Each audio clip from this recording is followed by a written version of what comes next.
Bonjour à tous, j'espère que vous allez bien. Mon nom c'est Samuel et bienvenue sur ma chaîne YouTube Oasis Finance. Sur cette chaîne, je partage mes connaissances sur comment investir en bourse. Si c'est une thématique qui vous intéresse ou bien vous souhaiterez vous constituer un patrimoine boursier, je vous invite donc à vous abonner sur cette chaîne. N'oubliez pas de cliquer sur la cloche pour recevoir une notification à l'apparition de chacune de mes vidéos, comme ça vous ne ratez rien.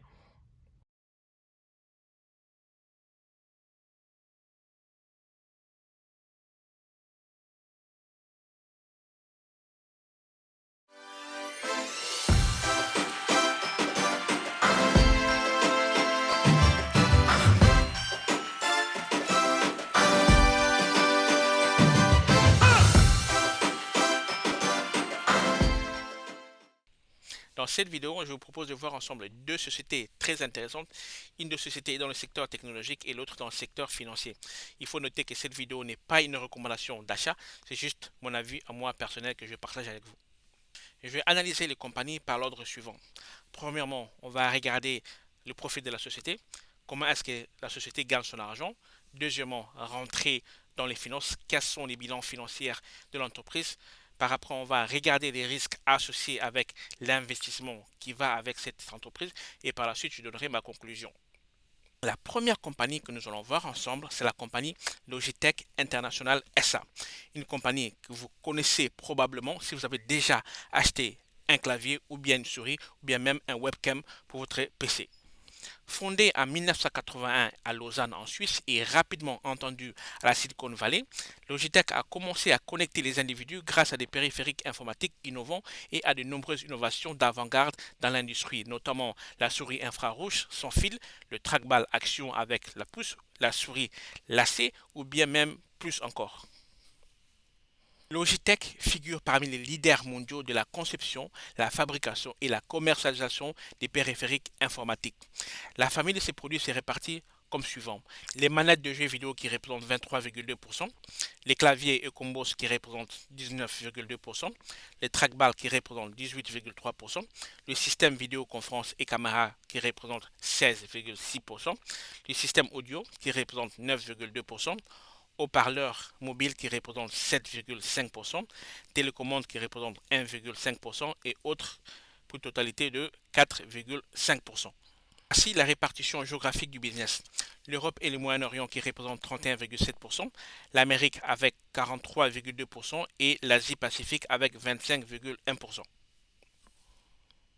Passons maintenant aux chiffres pour pouvoir décortiquer la santé financière de l'entreprise.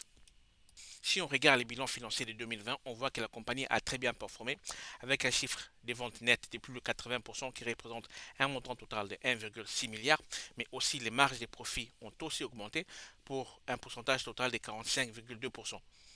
L'augmentation des marges de profit ont fortement augmenté dû au fait que les frais de promotion avaient fortement diminué, mais aussi les taux d'échange étaient favorables à la compagnie. Si nous regardons le chiffre d'affaires de la compagnie, on peut voir qu'il y a une très forte augmentation comparée à l'année 2019.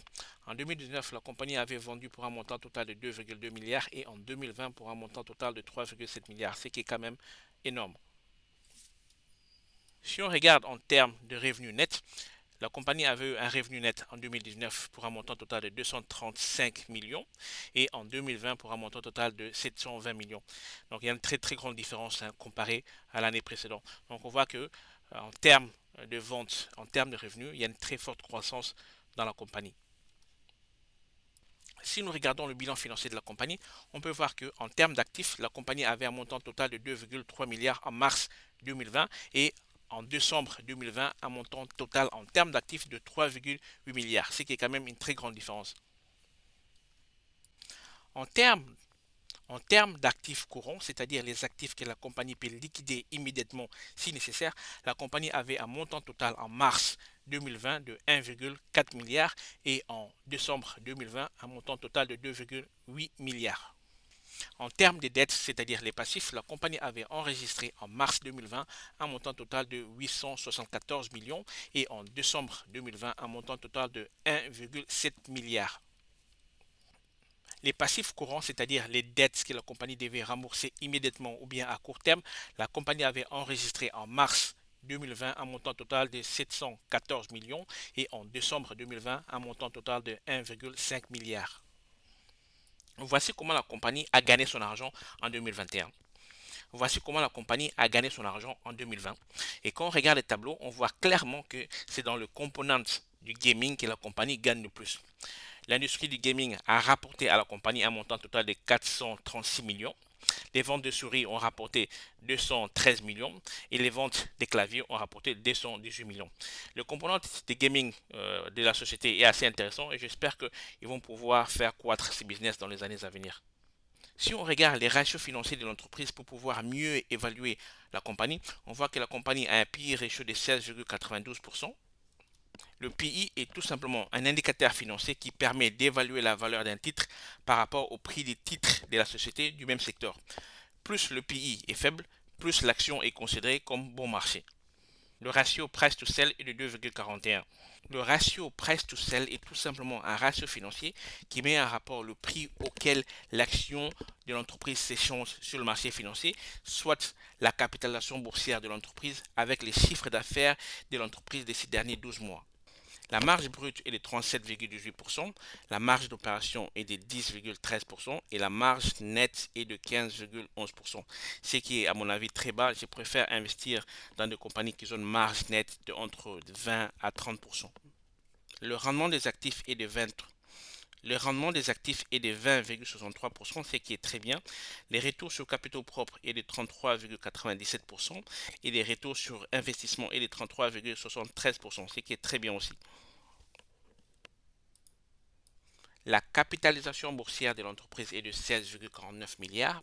Le bêta, c'est-à-dire le niveau de volatilité sur le marché, est de 0,63, ce qui est très bien, c'est-à-dire que l'action est moins volatile que le marché en soi.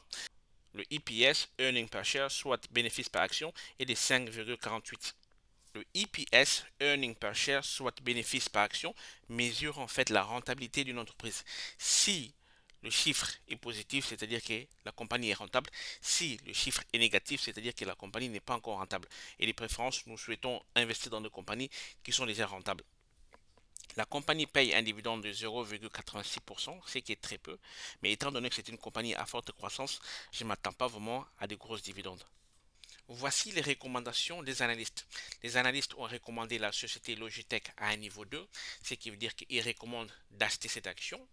Côté prix, le prix actuel de l'action est de 95,19 $. Les analystes pensent que le prix de l'action va monter. Ils espèrent arriver à une moyenne de 123,28 $.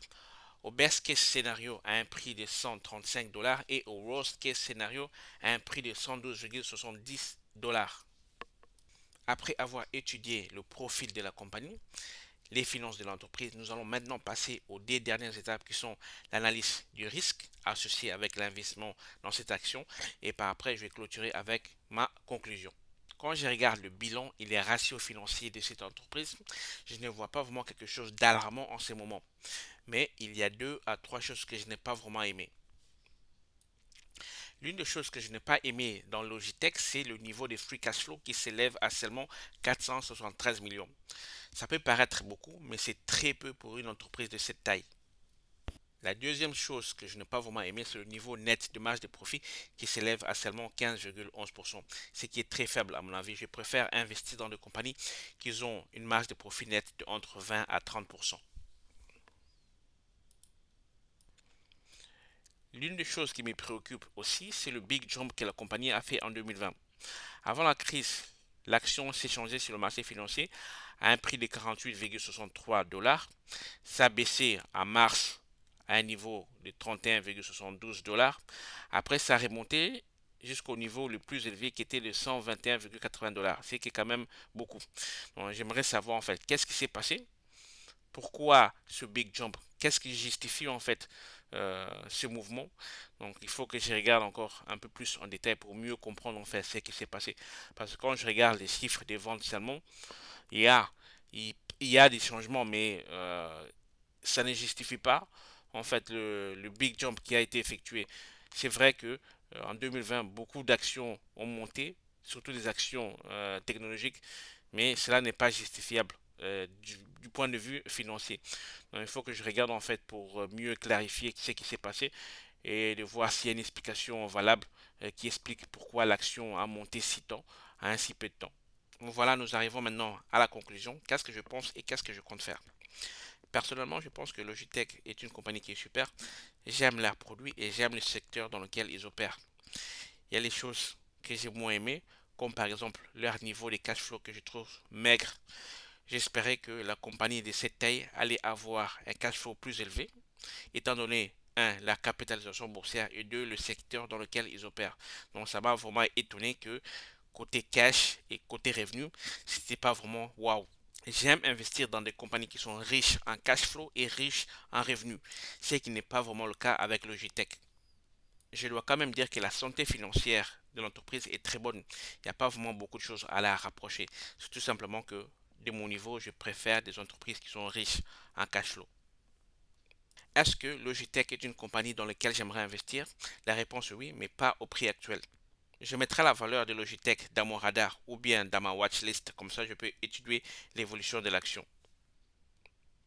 Logitech est une valeur que vous pouvez retrouver chez plusieurs courtiers en ligne, comme par exemple Desgiro, Flatex ou bien même eToro. Voilà les amis, nous sommes arrivés à la fin de cette vidéo. Merci de m'avoir suivi. J'espère que vous avez aimé le contenu. Si c'est le cas, n'oubliez pas de mettre un commentaire et un très grand pouce bleu. On se retrouve à la prochaine vidéo. À très bientôt. Au revoir.